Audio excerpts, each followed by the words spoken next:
Bonjour à tous. Donc, allez, là j'en fais une. J'ai un petit peu de temps. Là, je sais un petit peu de temps. J'ai carrément le temps. Je sors du taf, donc j'ai le temps. C'est bon. Voilà. Là, je vous en fais une parce que y en a encore là qui me posent la question comment sortir du système bancaire, la souveraineté, etc., etc. Donc, là, j'ai encore appris des trucs parce qu'en fait, là, je suis dans la semaine. Là, je suis allé à Lyon en fait. Je suis allé rencontrer un monsieur en fait qui se trouve lui est pas dans la classe moyenne mais au niveau de dessus en fait, donc catégorie assez aisée en fait. Bon, qui m'a donné des idées. C'est vrai que faut reconnaître. Allez voir les gens qui sont riches. Vous savez, ben, que ce soit à Marseille, à Lyon, à Paris ou dans les grandes villes, vous avez toujours un quartier assez. Je vais pas vous dire un quartier de Bourges, mais le quartier plutôt luxueux, plutôt bien, vous voyez. De temps en temps, il faut pas hésiter à y aller pour leur demander des trucs, non pas pour se foutre de leur gueule, non, mais pour leur demander des trucs. Vous voyez, moi j'ai réussi à prendre contact avec un gars, très sympa d'ailleurs, hein, le gars il devait avoir la soixantaine en fait, et bon, il a accepté de me rencontrer en fait, donc je suis allé le voir, hein, en fait, hein, j'avais fini le boulot à 1 heure, donc je suis allé un après-midi pour aller discuter de choses, tu vois, ça se fait dans un bar, tranquille, et voilà, avec un café, et ça se passe très bien. Donc, bon, bah, tu vois, moi j'y suis allé, puis en fait il m'a donné des idées, mais en fait ça va se faire progressivement, tu vois. Personnellement, je suis dans la classe moyenne, dans la classe ouvrière en fait, et on va dire que, bon, faut être honnête, au niveau économie, je suis dans ceux qui se portent pas trop mal, on va dire ça comme ça, au niveau de la classe ouvrière. C'est la première fois que je me retrouve face à un gars, et bon, en gros, je lui ai expliqué un petit peu comment je faisais parce que quand on essaye de passer de la classe moyenne au niveau de dessus, en fait, là, il faut aller les voir ces gens-là parce que effectivement, moi, j'avais besoin d'un peu d'aide parce que là, bon, mes objectifs, ça avance très bien, mais moi, ce que je voudrais, c'est que ça avance un peu plus vite parce que bon, voilà, faut pas aller plus vite que la musique, vous me direz. Ouais, mais moi j'aime bien quand ça avance, quand ça traînaille, ça, tu sais, c'est comme les gilets jaunes, ça me fait chier. Voilà. J'aime pas trop tourner en rond, mais bon, le truc c'est que moi à mon niveau je tourne pas en rond, et le truc c'est que j'avance pas suffisamment vite. Donc j'ai réussi à contacter ouais, un gars qui est aisé en fait, qui s'y connaît très bien là-dedans, hein, lui il est même plus entrepreneur, il est au-delà de ça. Lui, le gars c'est un globe-trotter, hein. Putain, il m'a parlé de deux trois trucs. Aujourd'hui il est en France, la semaine prochaine il est au Canada. Après, il est en Libye, après, il est en Inde. Enfin, c'est des globetrotters, les gars, ils ont tout compris, hein. Bon, bref. Donc, je vais expliquer un petit peu ma technique, comment je faisais pour gérer avec tout ce qui est ben, l'or, monnaie papier, les projets avec les actifs, les passifs, etc. Alors, bon, moi, clairement, il m'a dit, oui, tes idées, c'est ça qu'il faut faire, il n'y a pas de problème. Mais par contre, il m'a clairement dit que ma gestion économique, c'était de la merde. Voilà, donc voilà. Ah, c'est la première fois qu'il y a un gars qui me sort ça, hein. Perso, j'ai dit waouh, d'accord. C'est limite, il m'a dit, mais t'es con parce que ta gestion économique c'est de la merde. Alors, clairement, il m'a dit ça comme ça, hein. Ah bon, d'accord. Bah, je lui ai dit, ben, qu'est-ce que vous me proposeriez pour améliorer les choses comme ça? Alors, déjà, le gars il m'a regardé bizarre, il m'a dit, mais putain, alors je t'ai dit que t'étais con parce que ta gestion économique c'est de la merde, tu te braques pas, toi, tu me poses cette question. Bah, j'ai dit, ouais.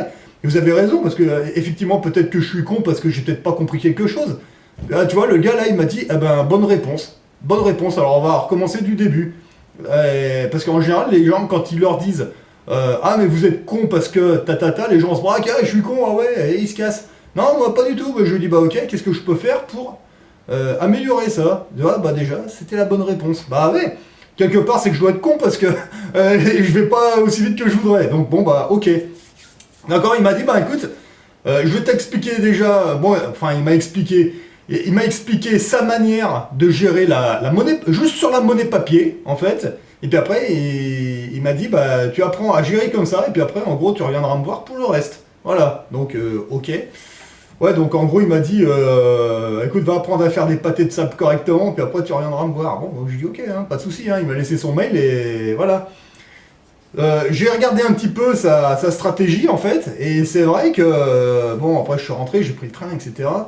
Puis à tête reposée, j'ai regardé tout ça, bah, j'ai dit, bah ouais, il avait raison, je suis con, parce que comme il fait, lui, c'est beaucoup plus logique. Il y a beaucoup de gens qui disent, moi le premier d'ailleurs, hein, je disais ça, hein, ah ouais, mais là, ils vont nous retirer la monnaie papier pour passer à du numérique. Oui, Ouais, mais en fait, ce que je me suis aperçu, c'est qu'en fait, la monnaie papier, ben, on s'en sert comme des gueux. On sait même pas s'en servir, en fait. Il m'a fait voir une idée. Enfin, une idée, bon, ça doit fonctionner parce que lui, il y arrive. Et j'ai regardé ça et puis je dis, ouais, mais en fait, on peut faire comme ça, effectivement.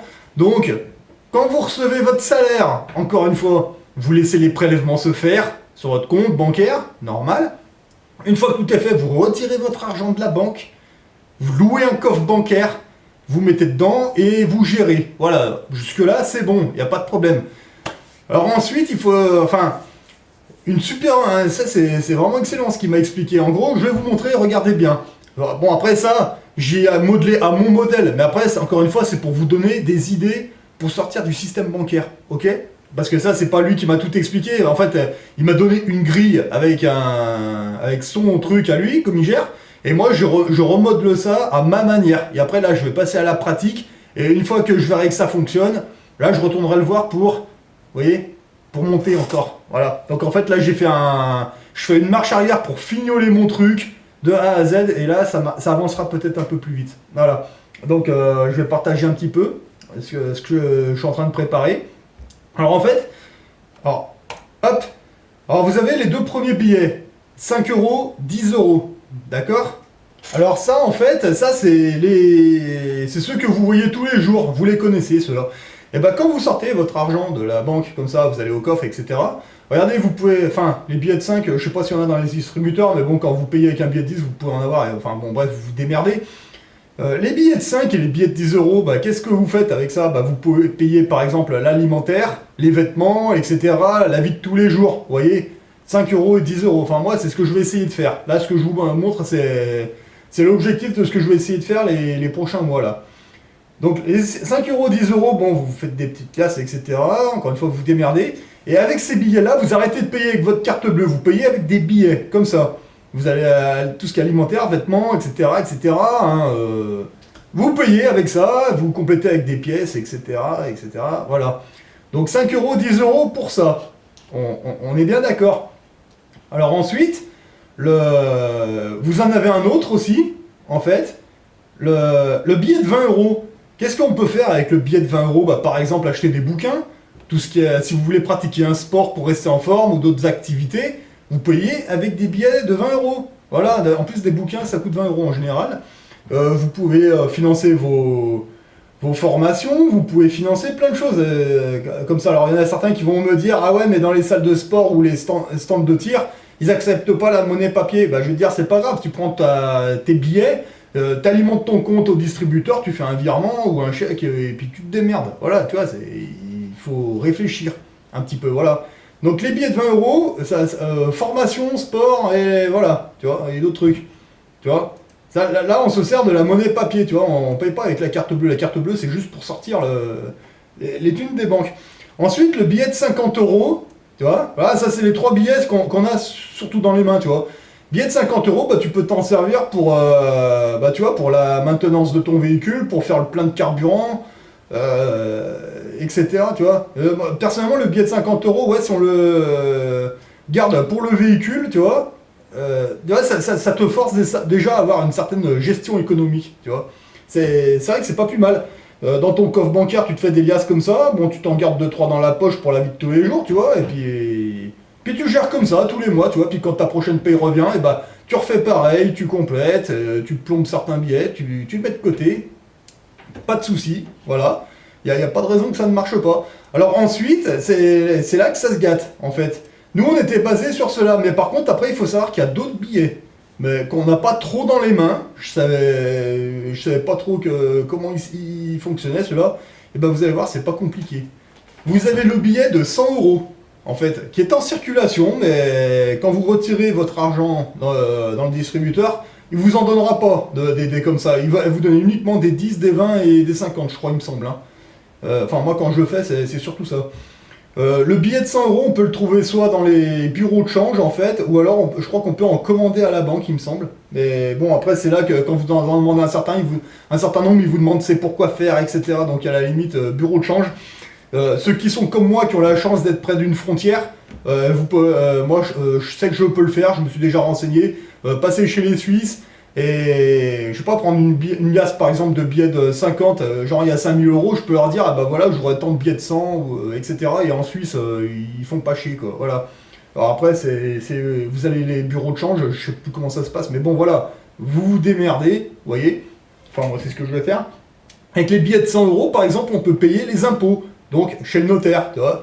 Quand tu achètes un actif immobilier ou un passif immobilier, peu importe, tu vas aller chez le notaire. Le notaire, il te demande les frais de notaire, c'est l'impôt. Voilà, l'impôt des riches. On va appeler ça comme ça, pour vous donner une petite image.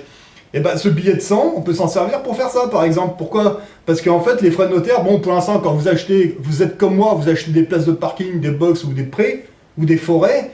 Bon, les taxes notarières, je sais même pas si on dit ça comme ça, la taxe du notaire, l'impôt en fait, n'est pas très très élevé. Donc voilà, avec des billets de 50, c'est faisable. Le truc, c'est quand on va commencer à acheter vraiment des appartements ou même des maisons, ben, en fait, si c'est avec des billets de 50, la liasse, elle va vraiment s'épaissir réellement. Donc si vous avez des billets de 100, les liasses seront un peu moins épaisses et puis ce sera un peu plus rapide de fournir le distributeur, en fait, vous voyez. Donc, le billet de 100, on peut s'en servir. C'est une idée, hein. C'est juste une idée, c'est pour vous montrer. Voilà. Donc, le 100 euros pour les impôts. Donc, frais de notaire. Voilà. Donc, vous voyez, c'est pas compliqué, hein, mais c'est vrai que nous, en tant que petit peuple, ben, on ne le fait pas. Voilà. Alors ensuite, il y en a un autre, qui est le billet de 200 euros. Vous voyez, alors... le 200 euros, qu'est-ce qu'on peut faire avec ce billet de 200 euros? Et ben, qu'est-ce qu'on peut faire? Et ben, tout simplement, on peut financer soit pour compléter sa réserve fractionnelle, en fait, personnelle, donc or, métal, argent, métal, ou autre chose, hein, platine, ou etc., etc. On peut même financer les actifs ou passifs immobiliers, en fait, tu vois, donc place de parking, box, pré, forêt, etc. Au lieu de faire des liasses de 50 euros, on peut faire des liasses de 200 euros. Encore une fois, ça va diminuer l'épaisseur. Et quand il va falloir recharger le compte bancaire pour faire le virement au notaire, tu vois, et ben, si on arrive avec des billets de 200 euros, ce sera plus rapide qu'avec des billets de 50 ou des billets de 20. Vous voyez, là, je m'adresse vraiment à ceux qui sortent du système bancaire. Parce que là, quand on va au coffre, on prend une liasse de billets. Après, il faut aller au distributeur, etc. Bah ouais, mais moins on en a à donner au distributeur et moins ça prend de temps. Tu vois, donc voilà. Donc le billet de 200 euros pour s'en servir, ouais, effectivement, pour investir dans place de parking, box, terrain, de l'or métal ou de l'argent métal, peu importe. Et voilà, vraiment s'en servir pour ça. Vous voyez, pourquoi pas, c'est une idée. Et ensuite, vous avez un autre billet qui est le billet de 500 euros. Voilà. Donc le 500 euros, ben, qu'est-ce qu'on peut voir hein, moi, je l'ai jamais vu de mes yeux encore. Je sais pas à quoi il ressemble. Enfin, je vois à quoi il ressemble, mais on va dire que je l'ai jamais vu. C'est vrai que le 100, 200 et 500, on n'a pas l'habitude de les voir, ceux-là. Ben, en fait, quand on regarde les dessins dessus, d'ailleurs, on peut voir que, oui, alors vous allez me dire, derrière, il y a le pont qui représente peut-être le marché transatlantique, etc. Ouais, peut-être. Mais moi, j'ai regardé de l'autre côté. Et en fait, de l'autre côté, on peut voir qu'il y a des dessins qui sont, allez, entre guillemets, de plus en plus prestigieux. Vous voyez? Enfin, prestigieux, c'est un grand mot, mais voilà. On peut voir que les dessins ils sont de plus en plus travaillés, on va dire, entre guillemets. Qu'est-ce qu'on peut voir sur le billet de 500 euros? On peut voir des immeubles. Moi, c'est ce que je vois, hein. Je vois clairement des immeubles. Après, je sais pas, quand j'aurai entre les mains, je vous en dirai peut-être un peu plus. Bah ouais, mais qu'est-ce qu'on peut financer avec le 500 euros, par exemple? Eh ben là, on peut investir avec ça dans les plus gros, les plus gros investissements immobiliers de rapport, ou même simplement bureau, en fait. Voilà, parce que je pense qu'un appartement ou une maison, ça coûte un peu plus cher qu'une place de parking, une forêt ou autre chose, hein, vous voyez. Donc les billets de 500, on peut faire des liasses de 500 euros pour investir par exemple dans un petit appartement à 21 000 ou 19 000, ou, etc. Ou même une maison, voilà. Et si on fait des liasses avec des billets de 500 euros, effectivement, ah bah ouais, là on peut faire des petites liasses de 10 000, ce sera moins épais que si on utilise des billets de 50. Ouais, effectivement.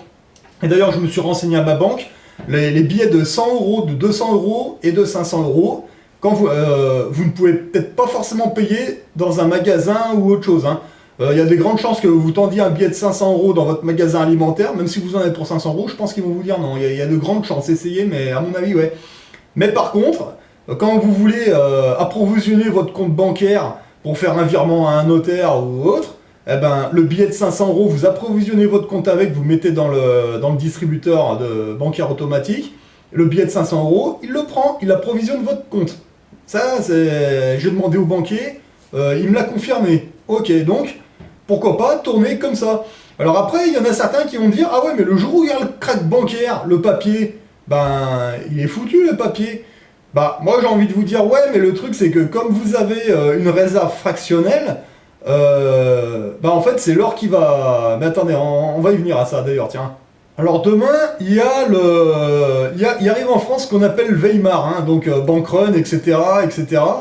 Donc qu'est-ce qui va se passer? Eh ben les monnaies, s'il y arrive, bon moi je pense que ça va arriver. C'est pas une fatalité, moi je dirais même que c'est nécessaire pour passer au-dessus, donc faut pas voir ça comme une fatalité, mais plutôt comme allez, comme une opportunité on va dire. Alors demain, le billet, il n'a plus aucune valeur. C'est terminé. Vous voyez, aujourd'hui, avec 60 000 euros, vous pouvez vous acheter un bon petit appartement, une bonne petite maison. Demain, avec 60 000 euros, vous irez vous payer un café au coin de la rue. Je suis même pas sûr que ça suffise. Mais bon, on verra. Vous voyez. Donc à ce moment-là, qu'est-ce qui va se passer? Ben, vos billets, ben, ils seront plus bons. Tout simplement, ils seront plus bons. Ils seront à foutre au feu. Voilà. Vous pourrez vous torcher le cul avec. Donc évidemment, ben... Moi, je pense qu'il se passera ça, effectivement. Évidemment, il n'y aura plus accès à la nourriture avec les billets, c'est sûr. Bon, ce que vous avez investi dans vos formations, ça, vos bouquins, vous y aurez toujours le temps de passer la petite crisounette, on va dire. Donc, plutôt que d'aller vous friter dans les magasins avec les gens, bah, vous restez à la maison. Si vous êtes survivaliste, vous êtes intelligent, vous avez fait une réserve de nourriture, bah écoute, pendant que c'est le bordel dehors, on va rester à la maison. On a une petite réserve, on potasse un petit peu, etc. Bon, c'est juste une petite période qui va durer un petit moment. C'est pas, ça va pas durer pendant l'éternité. C'est un temps, voilà. Donc voilà. Donc votre véhicule, bah vous l'avez. Vous pouvez, bon après, c'est vrai que le carburant, je pense qu'il n'y en aura plus. Donc évidemment, s'il n'y a plus de billets, bah forcément, bon, temporairement, vous êtes bloqué. Voilà, c'est clair. Votre réserve fractionnelle est toujours là, etc., etc. Ça, c'est une petite période très courte, je pense. C'est pas grave, hein. Il faut s'y préparer, il n'y a pas de souci. Voilà. Alors, qu'est-ce qu'on peut faire pendant cette période? Eh ben, tout simplement, ceux qui ont compris le coup, les pièces d'argent, et même ceux qui investissent dans les paquets de clopes, ah avec ça, vous allez pouvoir aller voir le boulanger ou les fermiers, en fait. Vous pourrez vous alimenter comme ça, parce que les paquets de cigarettes et les pièces d'argent... Alors les pièces d'argent, les agriculteurs, ils connaissent, hein, les trois quarts, n'inquiétez pas, hein, ils savent très bien ce que c'est. Et les paquets de clopes, encore une fois, il y a la population, il y en a un bon 90% qui accroît à la nicotine. Donc en fait, quand ils auront rien fumé, ne vous inquiétez pas, et vous allez faire des affaires avec. Même au niveau des formations, je pense, avec les pièces d'argent, c'est pas un problème, parce qu'elles vont garder leur valeur. Et vous verrez que si les billets perdent toute leur valeur, la pièce en argent, elle est toujours bonne, hein, à mon avis. Hein. Vous l'emmenez dans un bureau de change, je sais pas combien ça vaudra une tasse de café, peut-être 60 000 euros, mais le truc c'est que votre pièce d'argent, vous allez l'emmener au bureau de change, il va vous donner une grosse liasse de billets, et vous allez vous apercevoir qu'avec votre pièce en argent, vous pouvez vous payer autant de café qu'avant. Voilà, c'est simplement qu'il y aura une plus grosse liasse. Voilà. Je crois que c'est ce que Pierre Jovanovic appelle Weimar, il me semble. Et c'est vrai que quand on regarde, ouais, c'est vraiment arrivé une fois. Hein. Voilà. Et vous pourrez aussi financer de la maintenance sur votre véhicule. Enfin, je sais même pas en fait. Franchement, je sais pas. Mais après, je pense que tout le reste, ce sera en pause. Vous voyez, parce que là, évidemment, vous ne pourrez rien financer, donc tant pis, c'est pas grave. On ne fait rien pendant cette période. Mais après, une fois que cette période est terminée, en fait, finalement, enfin, terminée, oui, elle va être terminée, ça va se remettre en place. Tu vois? Et il y a un moment, vous pourrez, avec des devises, si ça dure un petit peu d'ailleurs, avec des devises, on peut payer l'impôt, en fait, quelque part. On est bien d'accord? Et bon, ce sera toujours un petit peu le bordel, parce qu'après, je sais pas ce qu'il y aura comme monnaie, mais bon, bref, pendant la période, une fois que vous aurez bien pris le coup, parce qu'il y aura peut-être un coup à prendre, en fait, hein, finalement. Hein. Donc, en admettant que ça dure un petit peu, il n'y a rien qui nous empêche d'aller dans un autre pays, puis pour aller chercher des devises, en fait, finalement. On va chercher des devises, et puis on peut payer les impôts avec ça, parce que les devises, si on les emmène au bureau de change, c'est peut-être bon. Ah bah ouais, alors du coup il va nous donner la grosse liasse de billets, etc. etc. On approvisionne le compte bancaire, et puis on fera un virement au notaire, et puis voilà. Mais et là, on peut continuer, effectivement, d'acheter des passifs. Avec quoi? Et tout simplement avec la réserve fractionnelle. Parce qu'avec l'or métal qui va garder sa valeur, hein, en fait, hein, avec ça on pourra toujours aller le revendre, en fait, au bureau de change, et là, on verra que, parce que l'immobilier, je pense qu'il va se péter la gueule, parce que s'il y a un crack bancaire, forcément, les gens ont plus de thunes, etc. Donc l'immobilier va se casser la gueule. Et ben c'est là qu'on ressort la réserve fractionnelle, hein, plutôt l'or, je pense.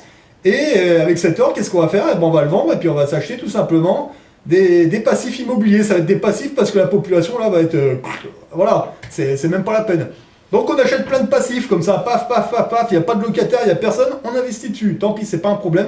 Avec la réserve fractionnelle, voilà, pendant le bordel. Encore une fois. Mais il va arriver un moment, le bordel, ça va se terminer. Et puis bah, je sais pas ce qu'il y aura comme monnaie, peut-être une Amero ou je sais pas quoi, un truc un peu plus stable, genre c'est rien, voilà. Mais à ce moment-là, une fois qu'on aura bien préparé le coup, eh ben, c'est quoi qui va remplacer? Eh ben, c'est les actifs. Voilà, parce qu'à partir du moment où ça va redémarrer, les gens vont reprendre la location, etc. Ça va démarrer tranquille. Ah ouais, mais on peut faire de la même manière. Alors je sais pas ce qu'il y aura comme billet, j'en sais rien, Amero ou je sais pas quoi, on verra ce que ce sera. Et ben les actifs, par exemple les places de parking, eh ben vous voyez, même procédure. Les actifs, on y sort de la banque, etc. Puis on y change en un billet, je sais pas lequel, le plus petit par exemple. Et là on va acheter tout ce qui est alimentaire et le reste. Les actifs, les box par exemple, et ben on va prendre le billet de 20 Amero ou je sais pas quoi, et ben on continuera de se former, et puis les terrains, vous voyez, et même procédure pour le reste, voilà. On va prendre des appartements, il y aura peut-être un appartement ou deux qui vont peut-être servir pour payer l'impôt, après il y aura les actifs, baraques, on va s'en servir pour acheter d'autres, des passifs, des actifs, peu importe, ça nous gérer, et puis on pourra même prendre certains actifs qui vont être là pour acheter des actifs ou des passifs, mais en dehors du territoire français, vous voyez. Par exemple, l'Italie, la Norvège, la Grèce, le Maroc. Et voilà, et moi je pense que c'est comme ça qu'on peut se faire un bon truc avec le temps. Voilà. Voilà, donc en fait, moi je vous présente ça, c'est vraiment... on va dire, c'est le tableau grossier, on va dire. C'est pour vous donner des idées, vous voyez, il faut que ça... Voilà. Il y a une crise. Moi, depuis que je suis gamin, j'entends la crise, mais moi, tout ce que je vois, c'est des opportunités. Je vous dis pas que je vais faire comme ça ou qu'il faut faire comme ça. Ce que je vous montre là, c'est un tableau grossier, en gros, pour vous donner des idées, encore une fois. Moi, personnellement, j'ai plein d'idées qui m'arrivent à la tête. Donc le problème, c'est que comme il n'arrive jamais rien comme prévu, va falloir quand même s'adapter, mais il faut avoir quand même un petit plan quand même, vous voyez. On pense que ça va se passer comme ça, mais en fait, il n'y a jamais rien qui se passe comme prévu. Je crois d'ailleurs, c'est ce qu'on appelle la loi de Murphy, en fait. Vous croyez que ça va arriver comme ça, mais en fait, non, il y aura toujours un événement qui va faire que, et puis du coup, ah merde, ouais, tout est bon, tout est ok pour le plan, il va vous manquer un petit truc à la con, c'est ce qui va vous pourrir la vie. Ouais, c'est souvent ça. Donc voilà, donc c'est vraiment pour vous donner des idées, quoi, vous voyez. Plutôt que d'aller suivre les catabrutis là, en jaune, vous voyez. Bah, vous retournez au taf et puis vous vous préparez tranquille, vous voyez. Bon, je m'adresse plutôt à ceux qui sortent du lycée, là, qui vont commencer à bosser, ou qui ont commencé déjà d'ailleurs. N'allez pas vous friter, le week-end ça sert à rien, vous voyez bien, ils tournent en rond, c'est n'importe quoi, enfin moi ça m'énerve. Alors du coup, vous voyez, vous pouvez commencer à faire un truc comme ça, parce que là ce qui va se passer c'est une opportunité. Ne passez pas à côté de ça, parce qu'après vous allez vous en mordre les doigts toute votre vie. Voilà, enfin, ça reste mon avis, après... Voilà, donc en fait j'espère que ça vous donnera des idées, en fait, mais encore une fois, si vous voulez pas que là où ils vous suppriment la monnaie papier, eh ben, servez-vous-en de la monnaie papier. Moi, je pense si demain, tous les Français, vous sortez de la banque, vous commencez à gérer de cette manière, vous voyez, en plus, dans les banques, ils vous louent des coffres bancaires, ça vaut 80 € l'année. Vous commencez à gérer tous comme ça, demain, les Français, on fait tous ça, là-haut, ils vont avoir un problème, ils vont dire « Ah merde, putain !» Ils commencent à gérer avec la monnaie papier, merde, alors comment on va faire pour leur piquer, quoi? Ah bah ouais, parce que là, actuellement, vous laissez tout sur un compte bancaire, bah, ils vont vous la supprimer, la monnaie papier, puis après, bah là, vous allez payer avec votre carte bleue, etc., vous allez vous faire niquer. Maintenant, là, aujourd'hui, demain, vous commencez tous à faire ça, ah là, ils vont être emmerdés. Et vous avez même pas besoin de sortir dehors, hein, vous voyez, vous faites juste ça, et là, vous allez leur botter le cul, hein. Moi, je pense qu'ils vont avoir le cul rouge, mais bon, après, encore une fois, c'est vous qui voyez, hein. Donc maintenant à vous de voir ce que vous voulez faire. Voilà. Moi je me suis lancé dans cette direction. Pour l'instant c'est plutôt prometteur, ça se passe bien, donc je ne vois pas pourquoi avec vous ça ne marcherait pas. Voilà. Alors sur ce, j'espère que ça vous aura donné des idées, et puis essayez de réfléchir, lisez des bouquins, et vous verrez, ça va très bien se passer. Allez, sur ce, bon courage à vous.